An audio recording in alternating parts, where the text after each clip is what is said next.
నమస్తే AKN news కి స్వాగతం.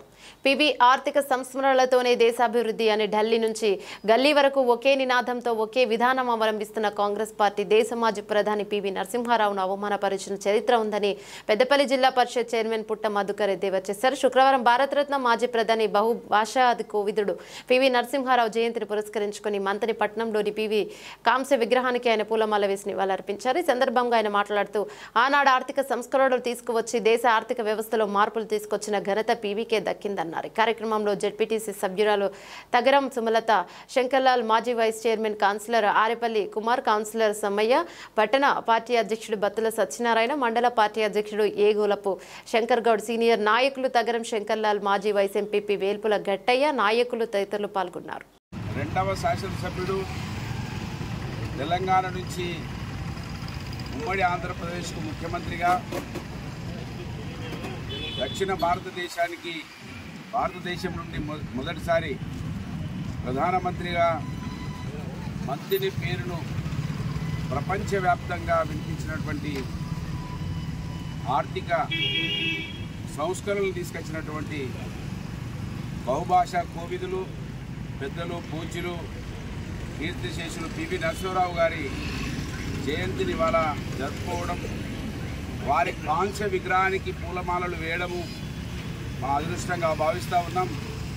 కాంగ్రెస్ పార్టీ పీవీ నరసింహారావు గారిని కనీసం కూడా అంత్యక్రియలు కూడా చక్కగా చేయకుండా, ఆయన శవాన్ని పూర్తిగా కాలకుండా అవమానపరిచినటువంటి కాంగ్రెస్ పార్టీ ఈ నియోజకవర్గంలో పీవీ నరసింహారావు గారి సామాజిక వర్గం నుంచి, పీవీ నరసింహారావు గారి పేరుతో ఎదిగినటువంటి స్థానిక శాసనసభ్యుని వాళ్ళ కుటుంబం ఆయన కనీసం చిత్రపటాన్ని కూడా ఇక్కడ చూపించకుండా అవమానపరిచినటువంటి చరిత్ర ఇవాళ ఉన్నటువంటి ఎమ్మెల్యే కుటుంబానికి ఉందనే విషయాన్ని ఈ సమాజానికి గుర్తు చేస్తూ, నా బాధ్యత ఈ నియోజకవర్గంలో అనేక మంది మహనీయులను చూపించాల్సిన బాధ్యతను ఇవాళ ఉన్న ఎమ్మెల్యే కావచ్చు, ఆయన తండ్రి కావచ్చు, తీసుకోకపోగా ఈ మహనీయులను అవమానించినటువంటి చరిత్ర వెలికి తీసి ఇవాళ పీవీ నరసింహారావు గారి విగ్రహాన్ని బీసీ సామాజిక వర్గం నుంచి వచ్చిన నేను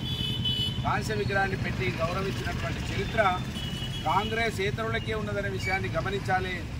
కాంగ్రెస్ పార్టీ ఎప్పుడు కూడా గల్లీ నుంచి ఢిల్లీ వరకు, ఢిల్లీ నుంచి గల్లీ వరకు ఒకే విధానమైన విధానంతో ఉన్నదనే విషయానికి ఇవాళ పీవీ నరసింహారావు గారి సాక్ష్యమని, ఒక్కడు గాంధీ కుటుంబేతర ప్రధానమంత్రి అయితే వాళ్ళు ఏ విధంగా అవమానపరిచిండ్రో మనం పీవీ నరసింహారావు ద్వారా చరిత్ర బాగా చదువుకోవాల్సిన అవసరం లేదు.